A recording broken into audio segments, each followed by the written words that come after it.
All right, so we're gonna be talking about materials in Maya. Let me get myself a sphere.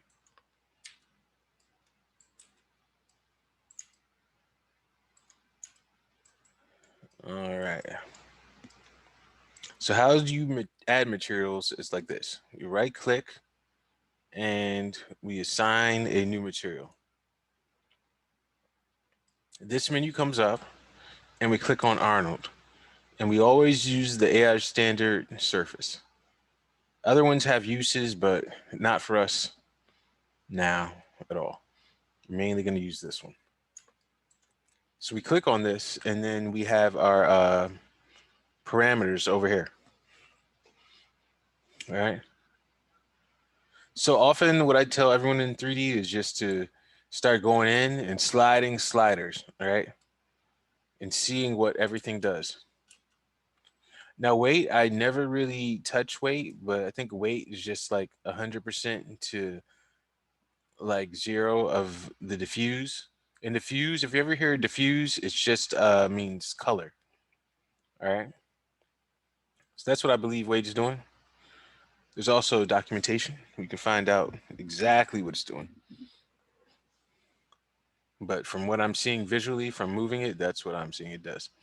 Color, we click on this, and we have our color swatch. Okay. I never really messed with that. Just want to see what it did real quick.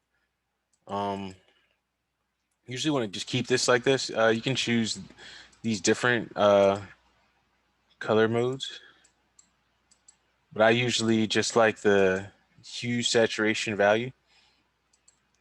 If you didn't know, hue is the actual pure color. You know, across like the I said rainbow, rainbow, and then saturation is like that color with white added to it, and then the value is that color with the black added to it. So the black plus the green, or the white plus the green. So this is how this works. The diffuse roughness is looks like it's just toning down this diffuse color the more you turn it to the right. I don't really ever mess with this. These two I rarely mess with, to be honest with you. But I will mess with metalness, and it gives it like a metallic property, so it makes it look like it's metal. In certain properties here, you can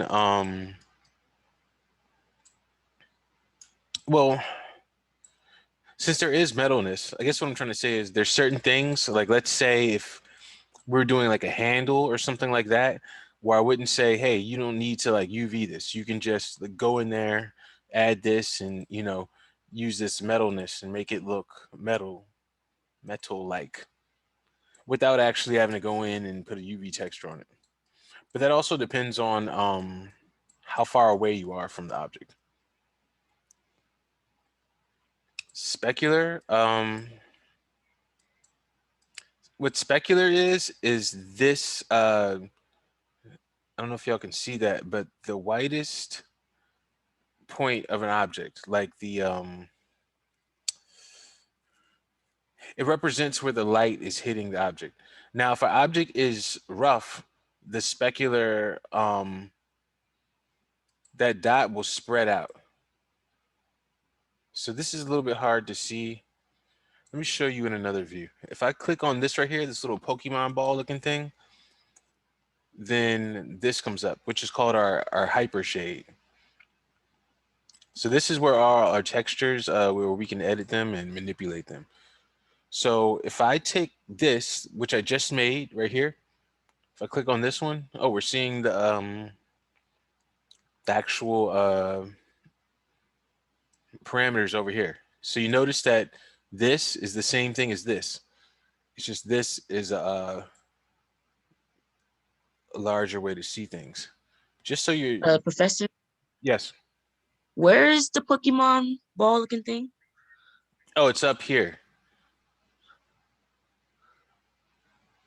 So you should have your name or whatever, and then it's right here. Do you see it?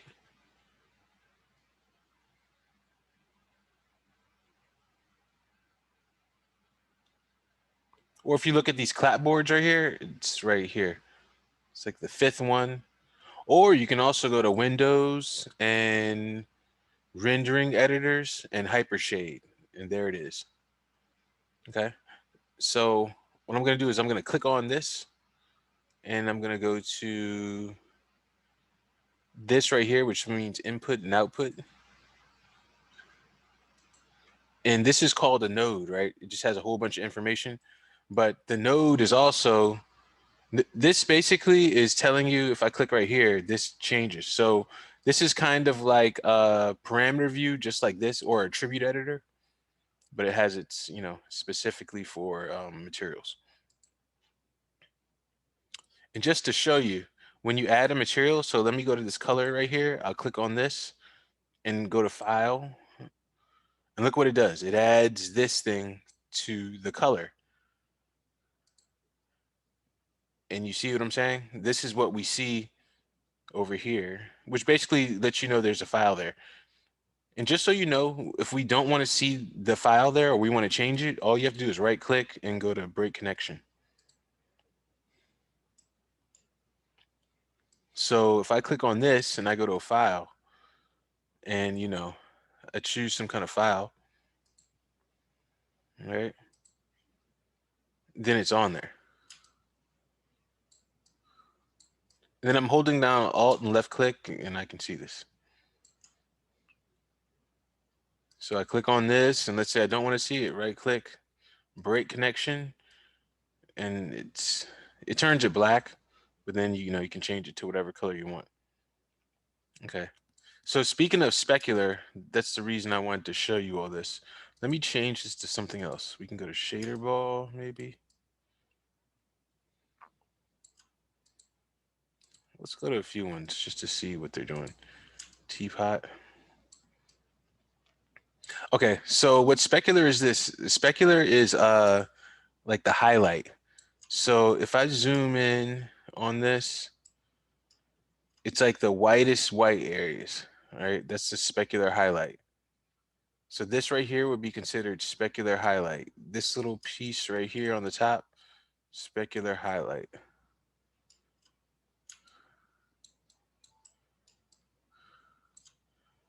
All right, so these little areas where it's raised and you see that white, that's the specular. So it's like the whitest, brightest point on an object. So if I go here and I change the specular, something crazy like blue or this, that's what the specular is. So of course it looks strange like this, but if we turned it white,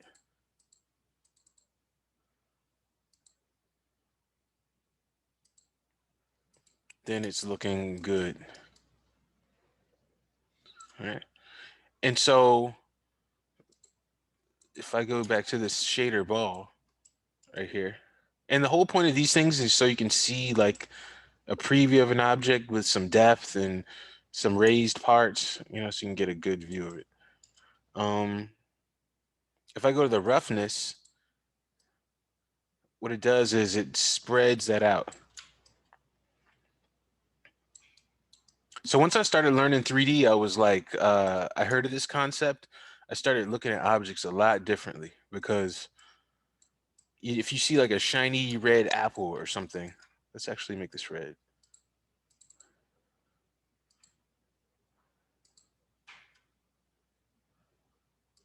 I think an apple would have like a deeper red. Oh, you know what? Let's mess with this weight just to do it, right?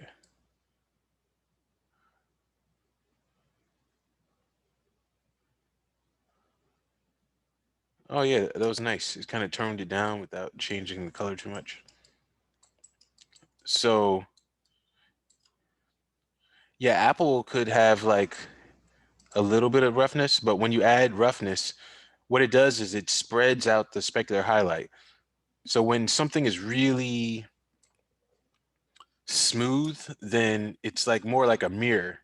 And that specular is real like subtle, and it's only in small places. It's like it's just here, it's just here, or yeah, it's just in specific places. But once you add that roughness, it spreads it apart. So that's the difference between like matte paint and gloss paint. It's just that specular highlight spread across a bit more. IOR is index of refraction, so it's like the way that the materials reflect.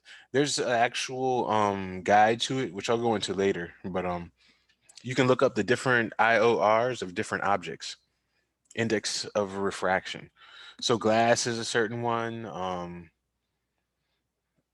milk has a certain one, rocks, minerals, because different things have different types of reflections. Like not everything is like car paint shiny like this,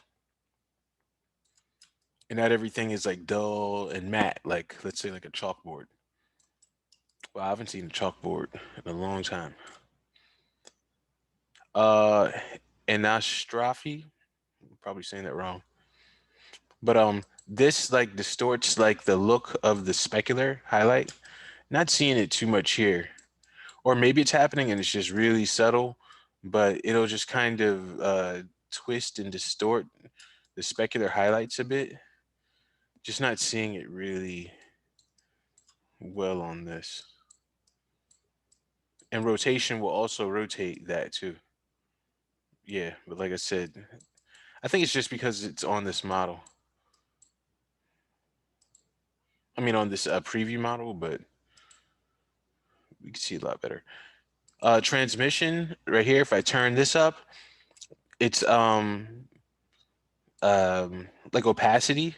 So the more I turn it up, we're seeing like through the object. So it's got like with the properties, it's coming off kind of plastic looking like, not so much like glass. I think it has something to do with the roughness. Yeah, that's what it was. So of course that looks fake, but with the right amount of roughness, we can make this look like it's so this looks like thin plastic, and then the other one looked like, not so nice plastic, thin plastic. And then if we take it down really low, it can look like glass. So just with a few like tweaks to these materials, you can get different a lot of different looks.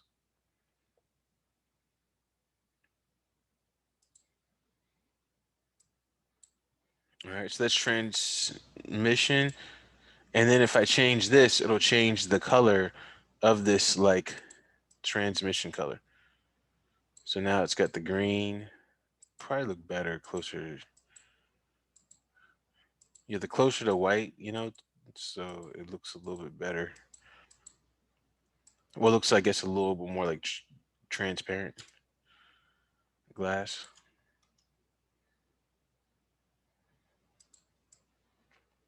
So you kind of seeing how these things go together. After a while, well, if you get into this or really get into this, you'll start to get the feel of this and you can make anything. Really, a lot of the control I feel lies in the diffuse color, the specular color, and the roughness mainly. The weight a little bit. I don't really mess with the weights too heavy. Unless I do like experiment with it and I like the result. All right, but that's transmission. So if we turn it off, we're getting ourselves our regular material back again. Subsurface is like it's more for like skin and things that are like translucent. Like our skin has a layer with several layers, and light can go in and bounce around in there and kind of give it like a little bit of a glow, sort of. But yeah, that's subsurface. We won't be using much of that, but it's used in certain of presets that we have. Coat's kind of like a clear coat that you would put on a car, sort of. And yeah, this is just one of those things you got to go through. me try to make this bigger. You got to go through and kind of see the effect for yourself. So it gives it that little clear coat on top, and if we go to the color, maybe we can switch it up, give it something different. Yeah, so it's got roughness too, and its own index of refraction. Sheen, I don't mess with sheen too much. I'm not really seeing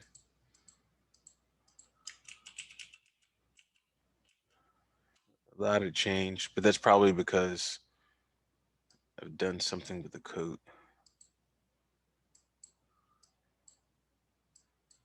Yeah, but sheen, I don't really mess with too much. Emission is like light, so it turns this object into like a light source, kind of. Here's the color that will emit light.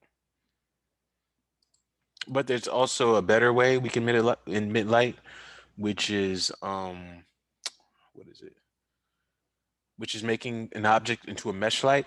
So it means I could like model a light bulb and actually have that bulb glow like it is a light. It'll look like a real light bulb. This is more um like let's say it's Halloween and they have one of those like plastic jack-o'-lanterns and there's like a light in it or something, maybe a candle, but it's plastic and kind of has like a little glow, but it's not like illuminating light like a light bulb would. So hopefully that made some sense. Thin film. We're not seeing the effect on this model. I think certain things aren't just showing because this is a preview instead of like an actual model. I think it's helping and it does like have a purpose and it is helpful, but I don't think it's showing all of the functions. Because thin film, if we had this on the thin film setting, it kind of works, makes things like look like bubbles or glasses. Yeah, it's just something I see. Thin walled, we'll also do the same thing. This is more for like glass and things of that nature, but we're just not seeing the effect on this model. That's why I think a lot of things just aren't updating, but it gives a good reference. It all makes sense when we add lights into this. Um, yeah, the rest of these aren't really gonna use, so don't worry about the rest of these. And one thing about 3D that looks intimidating, but it's something that no one really told to me, but you'll have a node here or you'll have a menu. Um, like there's a lot of stuff in a lot of these menus, like this right here, right? Like a lot of the stuff you're just not going to use, but it's there. So you can like look at it and be like, oh, I got to learn all that. But like, I don't use a lot of this stuff and I can make some pretty cool stuff. I guess it just depends on the area you're in and what you want to make. But I don't think nobody's in Maya using every tool or knows every tool.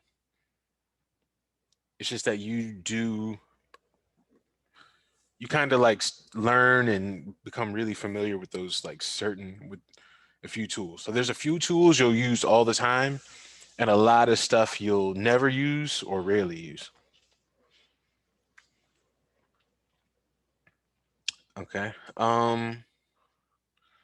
So something else about this, right? If we want a material, like right now, this is a file. This has a picture. So if I want a picture here, just like the same way when we're in regular Maya, I mean not regular Maya, in a regular viewport, and I select that and I go to my material and I want to add a photo to this because this is the same thing, remember? We can also do this. Let's say I go to 2D textures and I go to file. And so this right here is kind of like showing us the placement of the texture. And this is showing, this is what our actual file is. So if I click on this, I click here, I can go get my picture, right? So if I click on this and I want to add that picture to my diffuse color, what I do is I middle mouse button click. So I haven't clicked yet, but my mouse is over this. I middle mouse button click and hold, and then drag this and put it over here and let go. And this is what it does. It hooks it up to here. Just like it was hooked up to here before, but now it's hooked up to there. If I take this, oh no, thinking Houdini style. Right here. So just basically showing you this is the picture file from the different ones. And this right here is how the picture arrives on your object, or how it's placed on your 3D object. And I will go into that in the next lesson.